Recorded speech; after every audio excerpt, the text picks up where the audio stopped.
ஆண்டாள் கதை. ஒரு காலத்தில் வில்லிபுத்தூர் என்ற அழகான ஊரில் பெரியாழ்வார் என்பவர் வாழ்ந்து வந்தார். அவர் தினமும் பூமாலைகள் செய்து அவற்றை திருமாலுக்கு அர்ப்பணிப்பார். ஒருநாள் தோட்டத்தில் ஒரு அழகான குழந்தையை கண்டார்.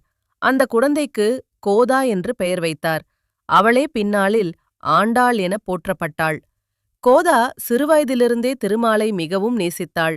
அவள் தினமும் பூமாலைகளை அணிந்து கொண்டு, நான் அழகாக இருக்கிறேனா என்று கண்ணாடியில் பார்த்த பிறகே அந்த மாலையை திருமாலுக்கு கொடுப்பாள். ஒருநாள் பெரியாழ்வார் இதைக் கண்டு கவலைப்பட்டார். பூஜைக்கு அணிந்த மாலை எப்படி தகுதி பெறும் என்றார். அன்று இரவில் திருமால் கனவில் தோன்றி, கோதா அணிந்த மாலையே எனக்கு மிகவும் பிடிக்கும் என்று கூறினார். அதன் பிறகு கோதா ஆண்டாள் என்று அழைக்கப்பட்டாள். அவள் திருப்பாவை பாடல்களை பாடி திருமாலையே தனது கணவராக நினைத்து வழிபட்டாள். இறுதியில் ஸ்ரீரங்கத்தில் திருமாலுடன் ஒன்றிணைந்தாள்.